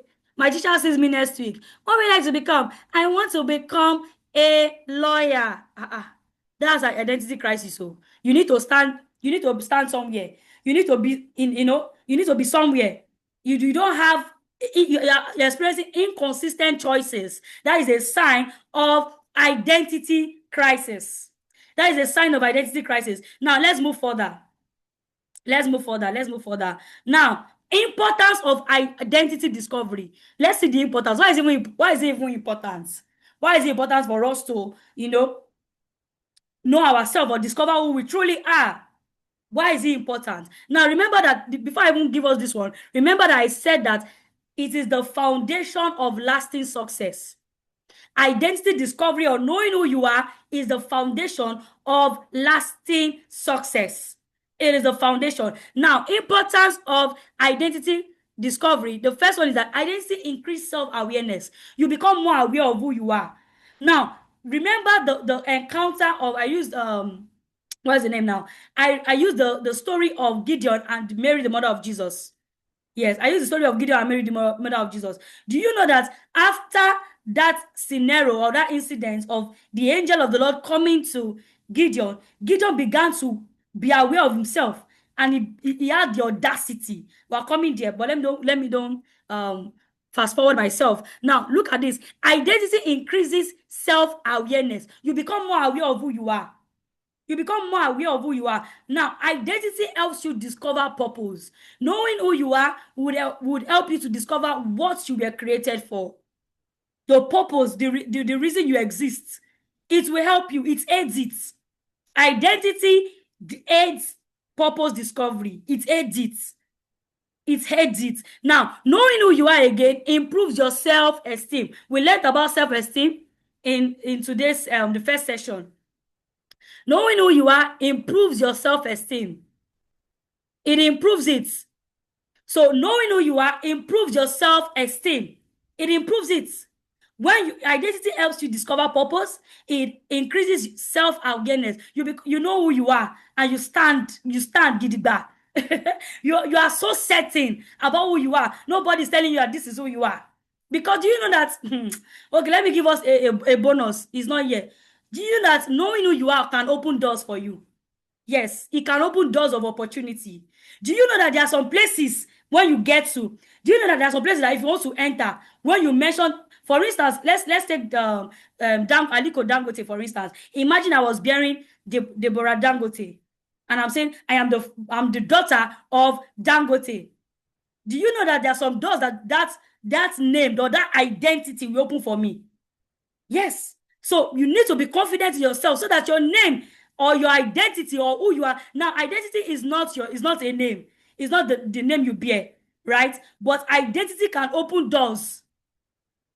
Identity can open doors when you know who you are. When you stand, identity can open doors for you. When you know who you are, it can open doors for you. And you get to it can unlock. It can unlock doors. It can unlock doors. Identity, knowing who you are. Because there's some places that you get them. Do you know that?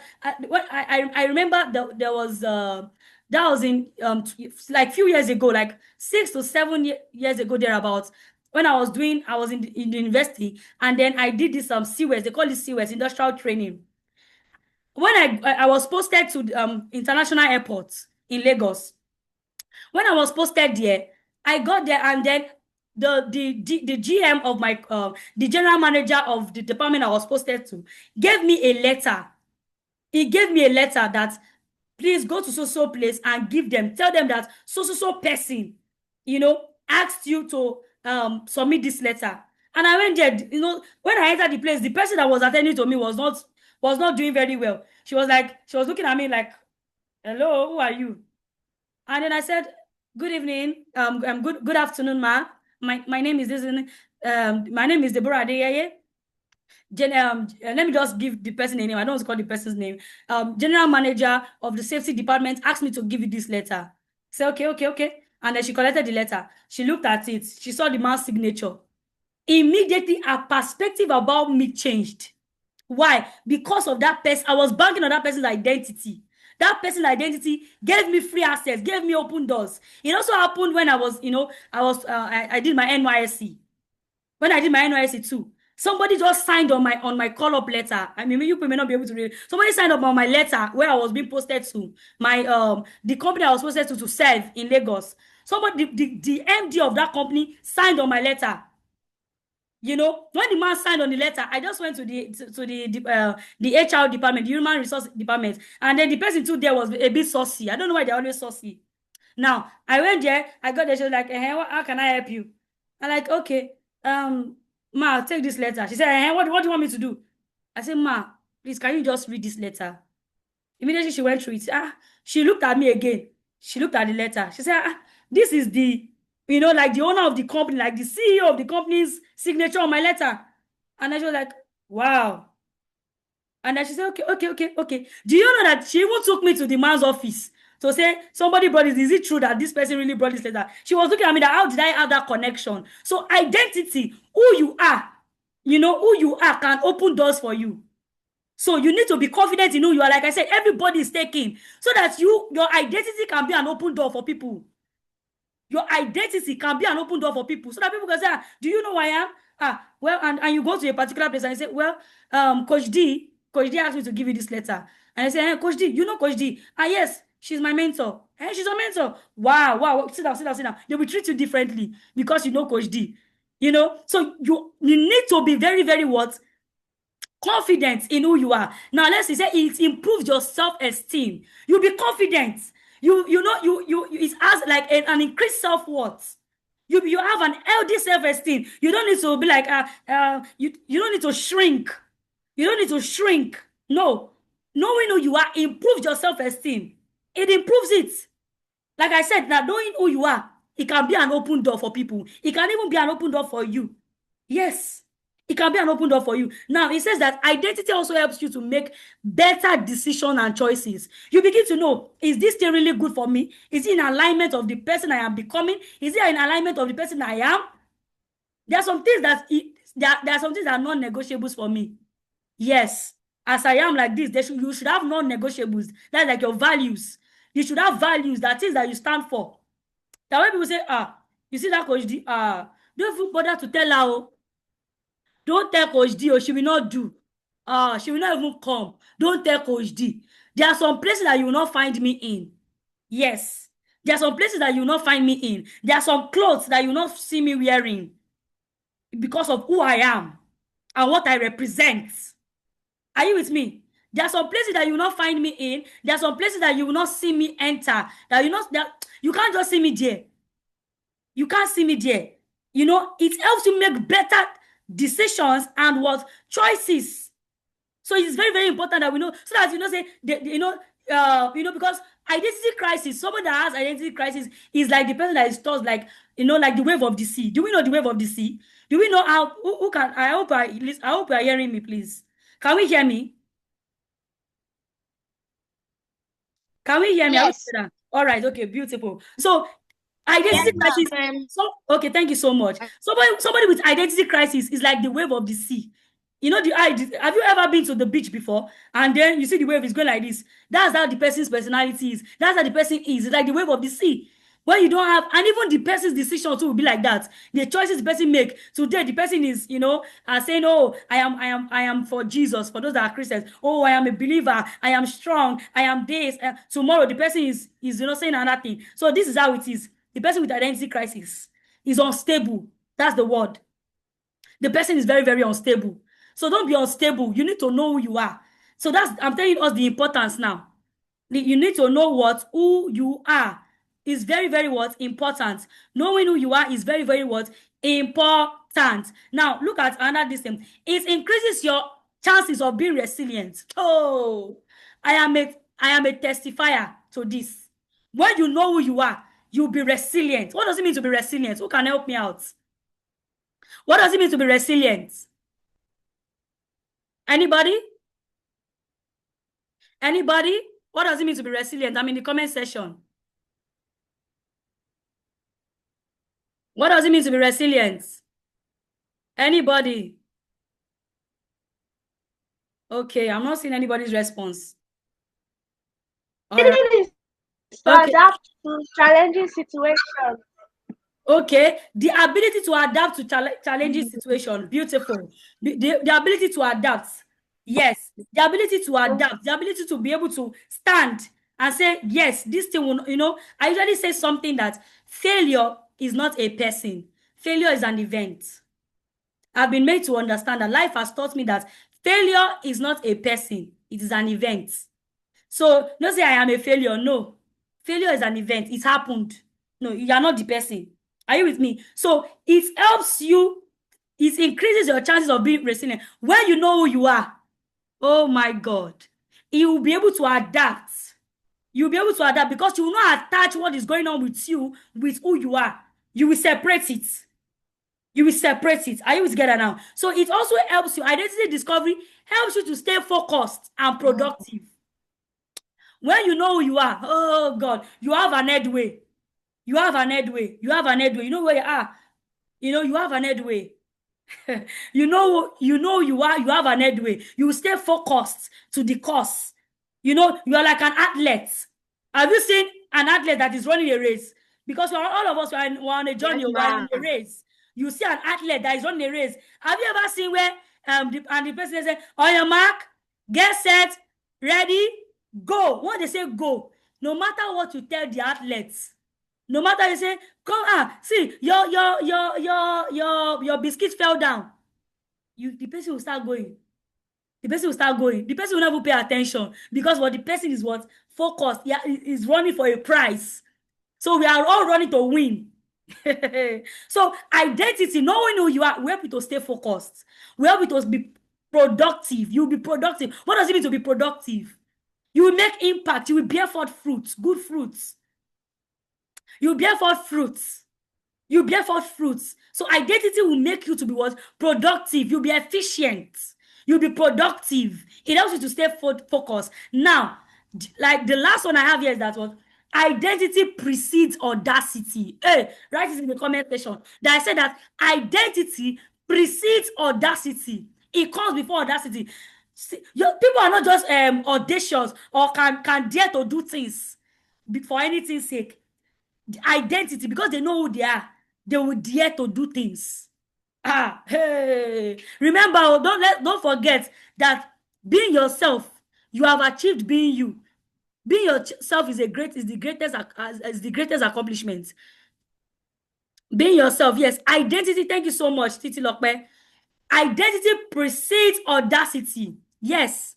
Identity precedes audacity. Where you know who you are. Hey. Where you know who you are. When somebody says, do you know who I am? You too, you stand and say, do you know who I am? You cannot tell. Do you think I'm like other people that will be shrinking? No. Do you know who I am? Identity precedes audacity. Especially for the Christians, you know you're a child of God. You can look at the devil and say, devil, do your worst. Because you are confident that God is with you. Do you know? Let me tell us, sorry for apologies to the non-Christians. But let me tell you, do you know that there was something that happened in the scripture? The disciples and Jesus, they were in a boat. And then when they were riding, and then they were on a boat on the sea. And then the storm started. Ask me what Jesus was doing. Who can remember what Jesus was doing? The Christians that are here. Somebody should tell me now. Who can tell me? Sleeping. Hey, sleeping. Oh my God. He was sleeping. He was sleeping. Now ask me, why was Jesus not afraid? Why was Jesus not afraid? Because he had faith. He has what? He has faith. I heard something like that. Who else? Who else wants to help? Because we need to be confident. Oh, he has faith. Yes. We need to be because he's a child of God. Okay. All right. All right. All right. All right. Okay. Can we hear me? Can we hear me? Yes. All right. All right. So now somebody say, okay, because he know, oh, who is this person? Who is this SFO? Because he know who he is. He knows that the storm got nothing on him. The storm, he got nothing on him. Like, he just know who he is. You know, they even came to meet him. His disciples came to me. Master, carest thou not that we perish? Master, Master, see the storm, hey, like some of us. Like some of us will do. Hey, mommy, hey, Jesus, help me, I cannot die. But Jesus knows who he is. He knows that he's the Son of God. He knows. Do you know that after that, you know what he did? He just stood up. They just said, okay. He said that, why do you lack faith? And then just when I say, you know what? Peace be still. And then peace was just still. See audacity. See the audacity of Jesus. He just stood up and said, you know what? Let's not be like I don't wake up. Let's not be like I don't care for these people. He just stood up and said, peace be still. Oh God. Can you see the audacity? Because he knows what do you say? He's not scared of anything. He's not scared of anything. He's not scared though. Scared care. Do you know that because he has said we have been given a name that is above every other name, that at the mention of Jesus, every knee must bow, every tongue must confess that what Jesus is Lord. So he knew that at the mention of his name, that these things they happen. He knew. So he could not. Just imagine that. Let's now switch it. Let's switch it. That Jesus was in the boat. Let's imagine that Jesus had an identity crisis. Let's just imagine it. That Jesus had identity crisis. Let's just imagine it. We know it's not possible, right? But let's just imagine that as he was on earth, he had an identity crisis. So as people were just saying, hey, Jesus, imagine maybe because he was actually sleeping, he was sleeping peacefully. They went to wake him. Just imagine as the storm just started. Jesus too, that he called himself the savior of the world. He came to save the people from their sin. He was not doing, hey, my people, what will we do? Let's just imagine that's how we read it. Let's just imagine that was what happened. That Jesus too was doing, hey, God, oh, hey, God, come to my rescue. And just imagine, can we even picture it? No, because he understood who he is. So it was very, very audacious. It was audacious. So identity precedes audacity. You'll be very, very what? Audacious. You will know who you are. Nobody can tell you what is not. Nobody can tell you what is not. You will stand and say, do you know who I am? You don't know who you are talking to. Even in the same scripture too, in the scriptures rather, Jesus too asked them that, do you know what? Who do men say I am? Who do men say I am? And then the disciples said that some say you are John the Baptist, some say that you are Elijah, like you were comparing him. Some said that this Jesus, is this on Jesus? No, this person is behaving like Elijah. This person is behaving like John the Baptist, or one of the prophets. Jesus said that no, okay, let's leave. Okay, that's why I said that what people say about you does not really matter. You must know what you must know yourself, because what people say about you, when they say that you're ugly, you are not ugly, but you can choose to believe that you are ugly. But if you know that you are not ugly, you will not believe them. Jesus now said that okay, let's leave what people are saying about me. Yes, know your identity. Know your identity. Know who you are. If you know who you are, things, situations will not shake you anyhow. They will know to be resilient. Thank you, Praise. Okay, Coach Deborah is back. Coach Deborah, are you back? Can we hear me? I am myself, no matter how they influence me. Exactly. Okay, you are welcome back, Coach. Yes, you will have the recording. The recording will be sent to your parents. Don't worry. Know your identity. All right. Can we hear me? Coach Deborah. Thank you so much, ma. Thank you so much, ma. Yes, we can. All right. Okay. So it's identity precedes audacity. Now he told his disciples, as I was saying, apologies to the non-Christians. He now said that forget what people are saying about me. Who do you say I am?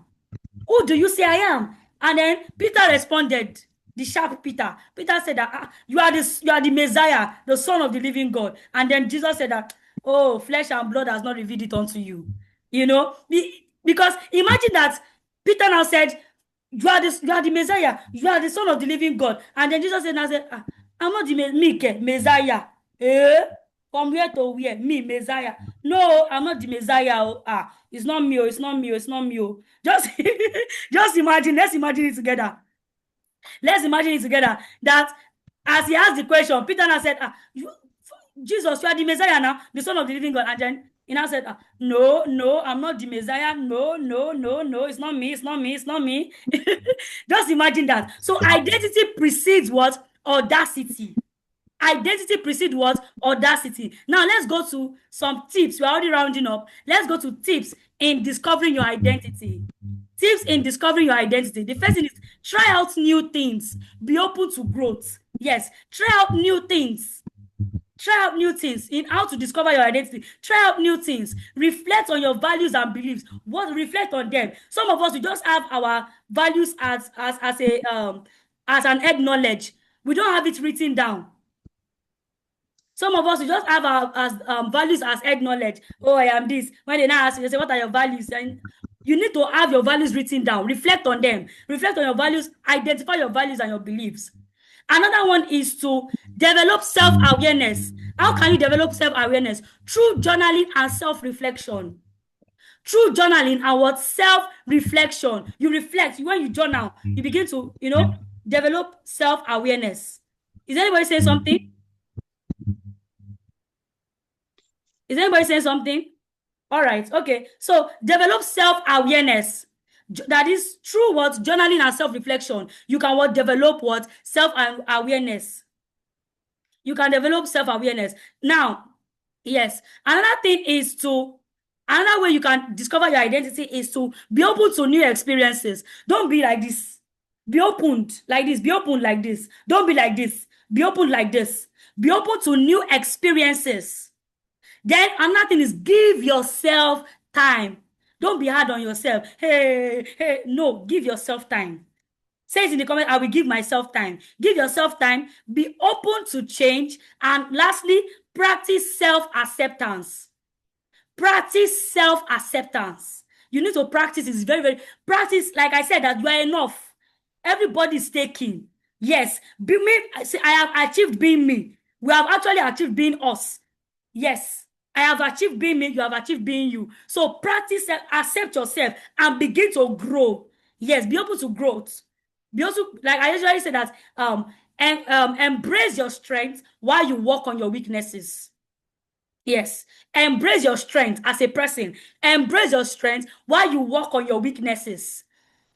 Embrace your strength while you work. Don't be okay with say this is a they say why are you always angry? That's me. No, because Coach has said that being you is the greatest achievement. I'm not saying being the weakness part of you, that weak part of you. You know, say Coach has said that being me is the greatest achievement. So even if you're a saucy person or you're a rude person, you don't want to change to become a better version of yourself. That is, you need to become a better version of yourself daily, like day unto day. You are growing. So be open to change, give yourself time, be open to new experiences, develop self-awareness, reflect on your values and your beliefs, try out new things, and practice self-acceptance. Now, lastly, we have reflective questions. Now, these reflective questions, you can write them down. I'm going to give us time to write them down. So reflective questions will actually help us in understanding our identity. We'll begin to question ourselves. Reflective questions. Yes, give yourself time. Amazing. I love our responses. Now, the first one is, who am I when no one is watching? You know, hey, who are you when no one is watching you? You know, because this question will help you not to be an hypocrite. This question will help you not to be doing eye service. Oh, when people are there, you are very, very nice. When you are alone, hey, you know, let your identity align everywhere you go. Be like MTN. Your identity align everywhere you go. You know, MTN, their slogan is their motto is everywhere you go. So be like MTN. Your identity is the same everywhere you go. Not that they know you to be a particular this thing in a particular. They know you to be good here. They know you to be rude here. At home you are good. In the school you are rude. In the church you are holy. Let your values align. Because if you are having mixed identity, if people are having mixed perception about you, that may be a sign of identity crisis. And we've learned how to discover ourselves or discover our identity. Now, ask yourself this question: who am I when no one is watching?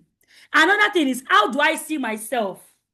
Yes, like I said tonight, that, you know, this is like actually going like in the self-esteem direction. How do you see yourself? How do you see yourself? Now, another thing is, what 3 words best describe me right now? What 3 words best describe you right now? If I say that, okay, Joel, give me 3 words that describe you. What are the 3 words will you give me? Let me see your comment, Joel. Or anybody who are come from praise, anybody that is there. What 3 words describe you right now? So you need to reflect on that. Okay, I'm waiting for our responses. What 3 words describe? Okay, integrity is an important value. Okay, integrity is important to Wakum Form. Yes, okay, is a person of integrity. Who else wants to help us out? What 3 words actually describe you right now? Emmanuel raised his hand. Okay, Emmanuel, you can unmute. Emmanuel, you can unmute. He raised his hand. Or do you want to say something? Help. Okay. Helpful, kind. Oh, helpful, kind. Kind. Oh, that's amazing. That's beautiful. That's beautiful, Emmanuel. That's beautiful. So let's also ask ourselves again, what makes me different from everyone else I know? This is another question that can spur identity discovery. What makes you different from everyone else you know? Like, what makes you unique? What makes you different? Like I said, that everybody is taking. Everybody is taking. We are all taking. I am taking. You are taking. You know, what makes you different from everyone else you know? Another question you must ask yourself is, what would I never compromise on, no matter the situation? This will help you to discover yourself. What would I never compromise on, no matter the situation? That this thing, I can never compromise. I can never, change my decision on it. This is my stand. Just like Coach Benny was telling us yesterday about choices, that about Joshua, that Joshua said that as for him and his household, they will serve the Lord. He said, choose today which one you will do. As for him and his household, and as for me and my household also, we will serve the Lord. So what would I never compromise on, no matter the situation? Then, what experiences have helped me discover who I really am? What have you gone through? What are the experiences that has brought up? Maybe in school, you know, you have been able to discover that, oh, you like this particular thing. These are your likes, these are your dislikes. What experiences have helped you discover who you truly are?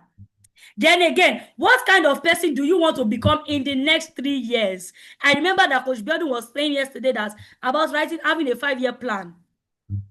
So what kind of person do you want to become in the next 3 years? It starts from now. It starts from now. It starts from knowing who you are, because knowing who you are will help you know what you want to become.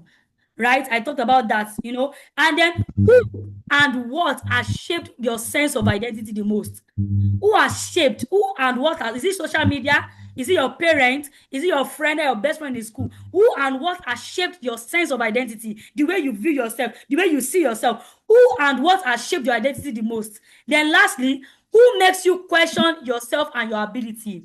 Who makes you feel that? Who makes you feel like you are not enough? Who makes you feel like you are not doing well? These are questions that can help you move from identity crisis to identity to a self, you know, to identity discovery.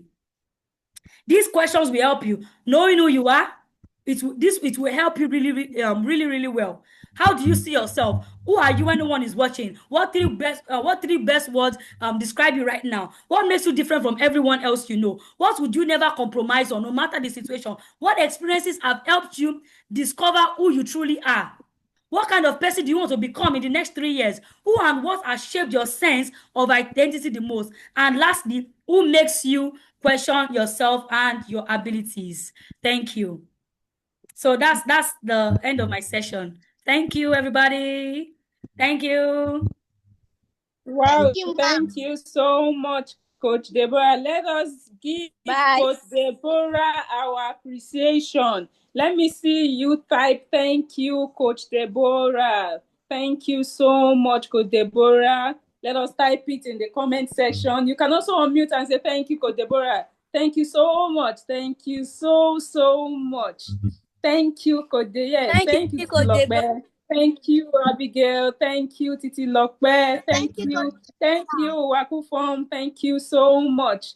Yes, thank you so much, everybody. Thank you so much, Coach Deborah. So if you enjoyed today's session, guess what? Just guess. I know you cannot guess what I want to say. Tomorrow's session, are we paying attention?